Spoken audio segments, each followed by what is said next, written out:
Bahwa secara hukum syariat di zaman itu orang belum ngerti. Karena orang belum ngerti, belum ada penjelasan ilmiahnya, Al-Hallaj diputuskan kafir murtad. Syekh Siti Jenar sama. Zaman sekarang ilmunya sudah turun.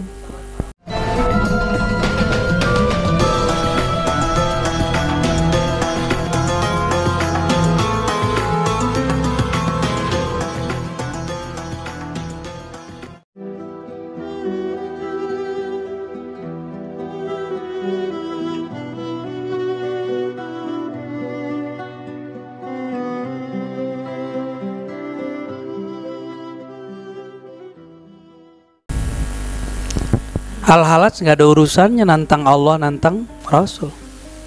Justru dia sangat mengerti syariat. Kalau dia pengen buat mazhab baru bisa. Dia seorang ahli fatwa. Jadi Al-Hallaj nggak ada urusan dia mau nantang Allah. Bukan. Allah lagi minjem badannya.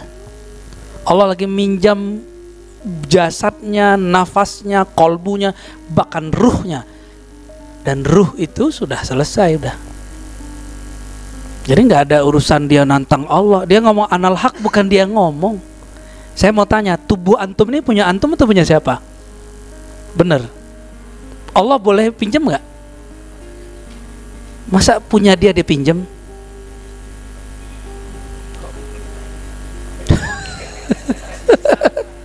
Gitu Kang ya. Saya ini milik Allah Kang. Ketika kami mengatakan Allah meminjam, itu tanda kutip. Itu bukan sebenarnya. Pada hakikatnya karena ini milik Allah. Ayatnya kan jelas, lillahi ma fis samawati wal ardh. Milik Allah yang di langit, yang di bumi. Tubuh ini dari bumi. Sisi batin kita dari langit. Milik Allah semua. Allah bisa pakai kapanpun untuk alat bicaranya. Maka bisa jadi ada orang yang kita anggap zolim, Allah gunakan dia untuk membela agamanya. Suka-suka dia, kan punya dia semua. Dan jangan-jangan iblis yang antum sebut laknatullah itu alatnya Allah ya. Bedanya iblis dia merasa dirinya al-haq. Kalau Al-Hallaj, bukanlah aku al-haq, tapi aku sedang dipakai oleh sang al-haq. Maka tiadalah aku dalam keakuan al-haq. Gitu. Kalau udah terbit matahari, kelihatan nggak bintang bulan? Bulan ngira dia yang menerangi. Ya. Kata dia, akulah sang penerang kalian, padahal yang menerangi matahari. Kira-kira begitu ya. Itu maka disebut syatatoh atau syatohat. Syatatoh itu kalam yang loncat, yang terkalamkan oleh orang yang sedang mabuk bertuhan. Dalilnya ada Kang di hadis Imam Muslim. Ini kita kasih dalil. Kan hari ini kita hijab dalil semua ya. Ya, mana dalilnya? Antum ketemu orang yang pas ya. Ampun ya Allah. Satu kali ada seseorang kehilangan kendaraannya, onta, di tengah padang pasir yang cuma ada satu pohon. Dia cari-cari, udah capek nggak ketemu. Mau jalan nggak kuat karena ada musim badai yang dahsyat. Dan itu harus dikejar pakai onta. Karena onta satu-satunya hewan yang bertahan di padang pasir. Karena air yang ada di kantongnya. Akhirnya dia cari kelelahan, ketemu satu pohon. Dia nyandar di situ sembari mengatakan, ya Allah bantu aku. Lalu dia tertidur. Kelelahan. Lelah hayati. Di saat si hayati lelah, tiba-tiba onta itu pulang dan jilat-jilat muka dia. Nyom. Kiri kanan, lengkap semua dah. Mukanya itu dikasih penandaan oleh si onta. Akhirnya bangun. Di saat bangun dia ingat, ya Allah, anta abdi wa ana rabbuka. Apa kata dia? Ini aneh tulisin ya. Ya Allah, anta abdi wa ana Rabbuka. Coba antum lihat deh ya. Ya Allah, anta abdi wa ana rabbuka. Ya Allah, engkaulah abdiku, hambaku. Ya Allah. Depannya ya Allah, kan ini bahlul bener ini. Wa ana rabbuka, akulah Rabbmu. Benar-benar super ini. Tapi di hadisnya disebutkan Allah tersenyum kok. Jadi sebenarnya Allah tersenyum karena Halat ngomong begitu. Allah tersenyum ketika Syekh Siti Jenar mengatakan hal yang sama. Itu. Kena hukum gak orang ini? Dia niat nentang Allah gak? Enggak, dia gak nentang Allah.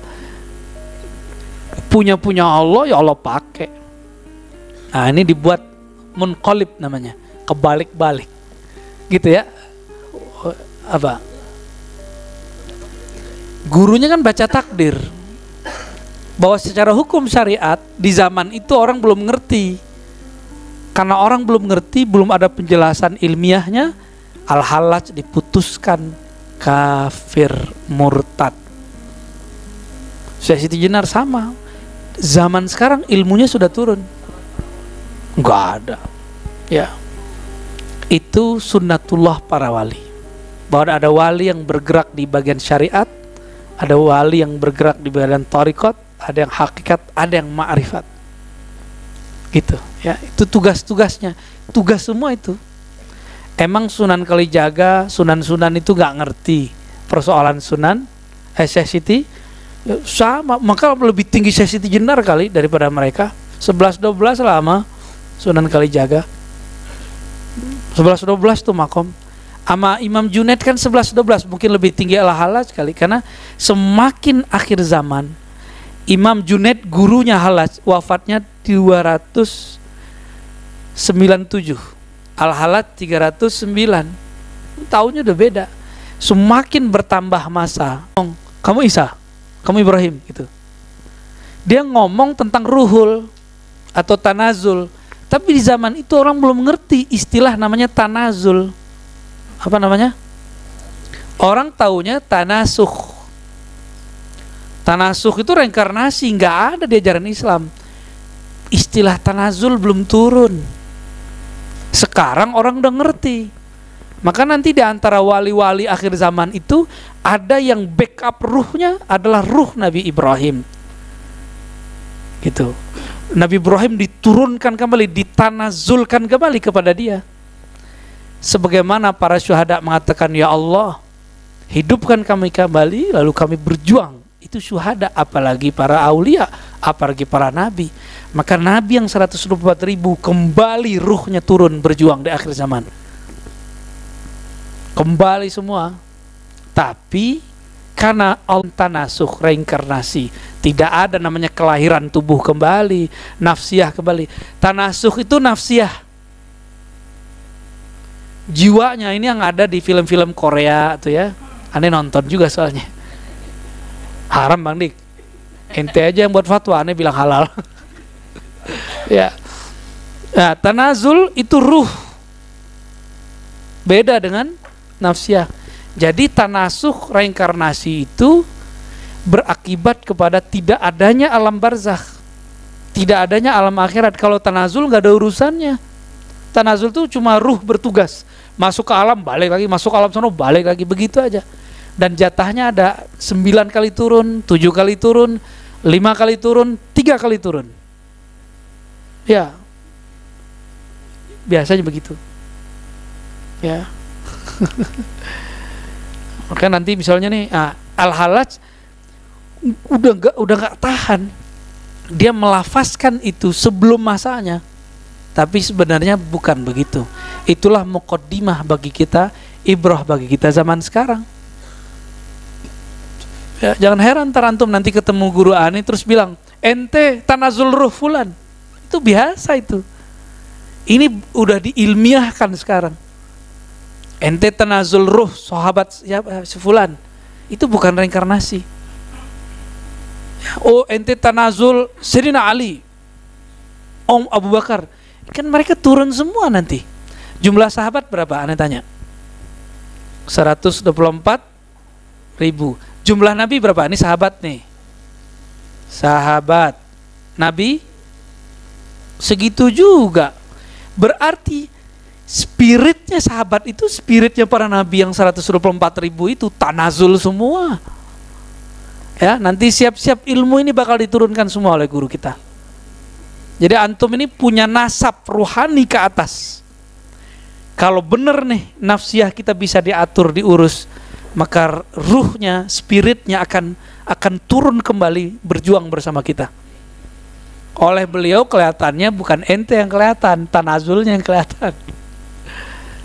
Makanya jangan heran ntar ada kawan kita nama zahirnya apa, nama sultannya siapa, tapi dipanggilnya apa. Harapannya biar ruhnya lebih dominan daripada nafsnya, jiwanya. Tapi ingat, ruhul istilahnya di sini.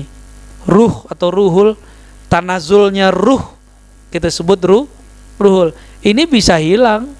Kan ruh ini kan dia naik terus. Jika nafsiyah kita tidak ngikutin dengan ta'lim, ta'rif, tidak berjamaah sendiri-sendiri, hilang semua. Ya, dia pergi, ruhulnya pergi.